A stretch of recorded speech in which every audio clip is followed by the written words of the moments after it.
Welcome back to Late Nights. I'm your host, Anthony. Please sit back and enjoy. This week has been crazy. It almost felt like a fever dream. I ate my feelings in a Jersey breakfast wrap, watched Hasbulla sail right into my little achy breaky heart, and I don't think you missed it, but if you did, we witnessed Trump give Elon a key like it was career day at the Oval Office. Meanwhile, the Knicks are clawing for Game 7. I don't even want to jinx it. Brunson and Towns are cooking like it's 2002 Shaq and Kobe. Adulthood's pretty wild, and it's on my mind this week. But at least we've got one more shot, one more game, and maybe, just maybe, if I could indulge your inner child, a spoon under your pillow for good luck. A person's a person, no matter how small. That, coming from Horton Hears a Who. I love adding little childlike things into my bits. But that's actually from my best friend Jesse, who this week celebrates the birth of his new baby boy. Jesse, Barbie, so proud of you, the both of you. You guys are a dream team, and we should all aspire to be more like you. Between work, obligations, bills, by 30, everything takes on a new form, whether you want to believe it or not. And if you look around, everyone's so miserable. The ones that aren't miserable, Xanax and Adderall. Yep. I was picking up breakfast this week at one of my favorite local spots. It's called Turning Point in New Jersey. Every time I go there, I feel like I'm turning a point. You just can't understand it unless you're a local. I got the protein wrap with potatoes. Same thing every time. You know, but you got to be a local to get it. Like P4L. You know, Pogues for life. Outer Banks. Ringing any bells? Once a Pogue, always a Pogue. Whatever. It doesn't even matter. The wraps are great. And they're great value. Turning Point, I'd be happy to eat those wraps for a nominal advertisement deal of some kind. Don't worry. But every once in a while, I walk into a place like Turning Point, and I'm not one for small talk, but this time this week, it got me. Which, when you're 18, there's so many gosh, whatever, ick, so old, floating around. But by the time you're 30, or almost 30 for me, you have to find reasons to live. You have to look for them. Now hear me out, because I was too deaf to understand it from my elders. Look at me in my eyes. One day, it's going to take real work. Like real work. And you're going to need to really learn what it means to have priorities. And how important that is for your internal guidance system. And that's what we're dishing this week. We got to get you back on the track, because you've been off the rails. It gives you direction to have priorities. Then when you're 30 or close to it, things get a little lukewarm. They take work. You find new reasons to live, and that's why a lot of people by 30 are 30 and flirty, because they found a new purpose. They found a new purpose, and I know Buddha says the one who needs nothing is the best. But we all need things. It's not realistic to not need. But I emphasize with the art of not needing. So I hear you, Buddha, and I hope you hear me on tonight. I'm your host, Anthony, with Late Nights. I'm dishing it for you here. I said to the girl at the cashier register, I said, weather's been a little crazy. I said, I'm not really used to it. You know, it feels very Florida weather. She's like, yeah. I said, you know, not for nothing. It was Memorial Day weekend this weekend. The weather really sucked. She's like, which is whatever. But I feel bummed out about it because even though historically the weather has been atrocious on Memorial Day in New Jersey, I still complain about it because that's who I am, and that won't change. She's like, oh yeah? Florida weather? I lived in Florida for like all of 2024. It didn't rain once. I couldn't believe it. I responded with the resounding, Like, what part of Florida? Really? New Jersey's feeling very Florida with the rain, sun. It's a little confusing. She's like, yeah, like Florida. But while I was there, they had like 3 hurricanes. What? What? Couldn't even wrap my head around it. Are we talking about the same thing I thought? Are you messing with me? I know a funny when I see a funny, but this one I couldn't understand. That's the best thing about being older, is the youth. The youth, like my cousin Vinny, he said the youths. But the youths in this case keep us young. They do. And we have to remember that because they keep us curious. They keep us wondering. You know, they keep us going. You've heard of Beyonce's To the Left. But you know what you haven't heard of this week? Hasbulla's got a boat. Oh yeah. Look at Hasbulla. Happy. Free. Curious. I don't even know how old he is. Could be 16. Could be 65.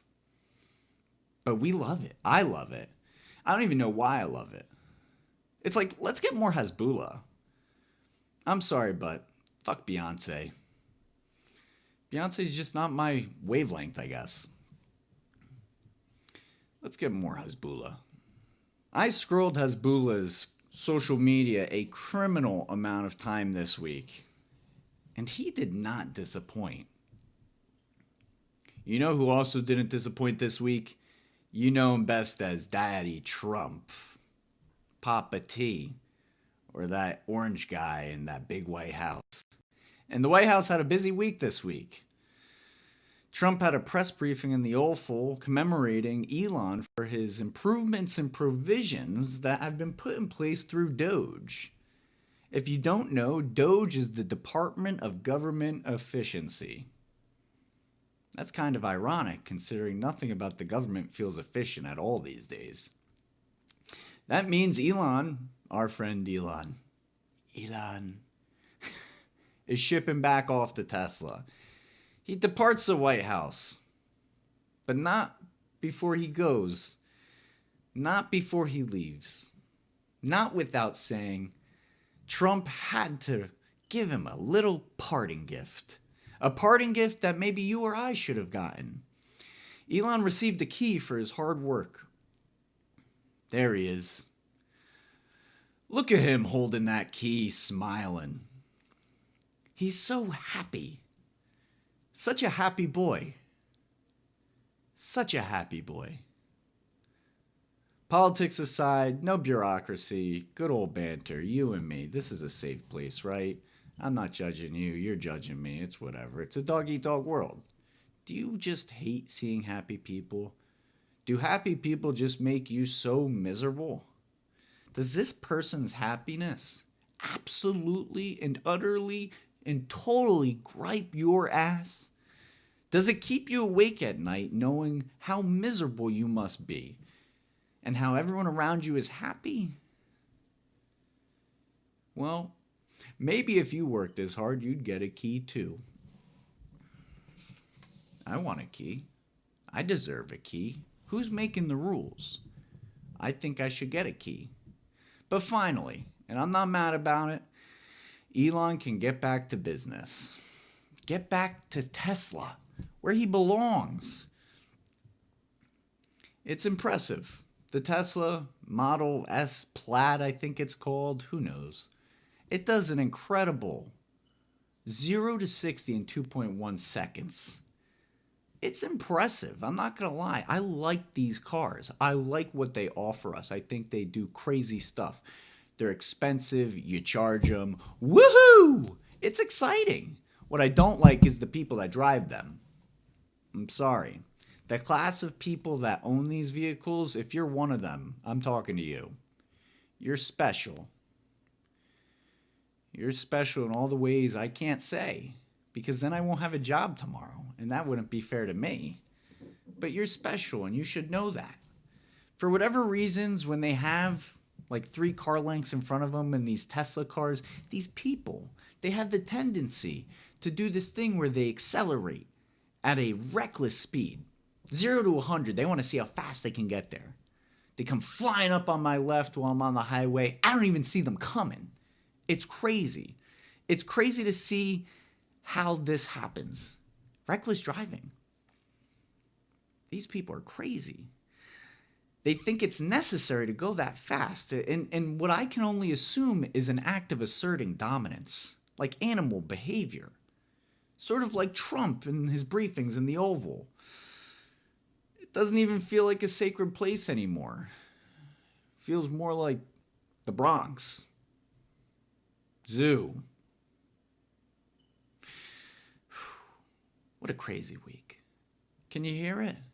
Can you hear that faint sound in the distance? I know I can. Game 7. Game 7. Game 7. If the Knicks beat out Indiana on Saturday night, which is shortly after you watch this video likely, they are looking at a forced Game 7 back in Manhattan. Whew! The Tribeca, baby. Let's go. I'm here for it. I'm ready for it. Brunson and Towns are the first teammates to score 20 points in the first 5 games of a conference finals since Kobe and Shaq did in 2002. We're ready to make history. Safe to say we're all ready for a Game 7. I know you are. I know I am. I don't even like baseball, but I'm excited. I can't wait to see it. It's going to be something for the eyes, something to write home about. And that's why I say sleep with your pillow under your spoon. That's good. Dyslexia.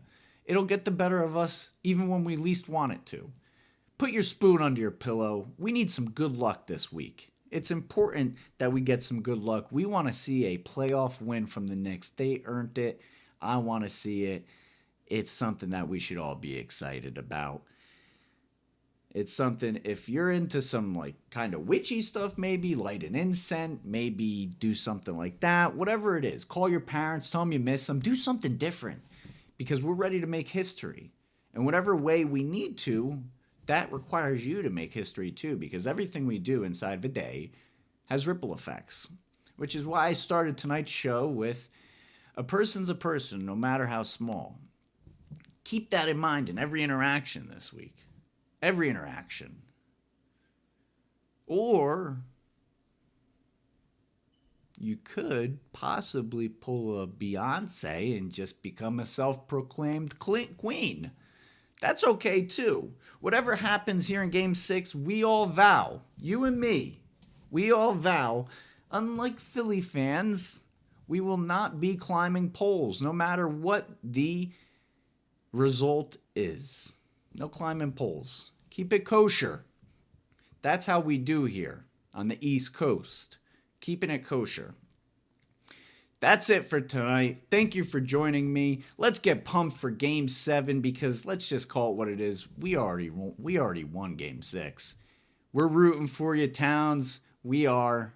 Play a little D. Nothing hurts to play a little D. And if you can, we're rooting for Brunson too. Let's see some more history made in the making, right? I'm here for it. Let's get to it. I'm your host, Anthony. Till next time, thank you for joining me. Cheers to a Game 7. And remember, a person is a person, no matter how small. That's it for tonight.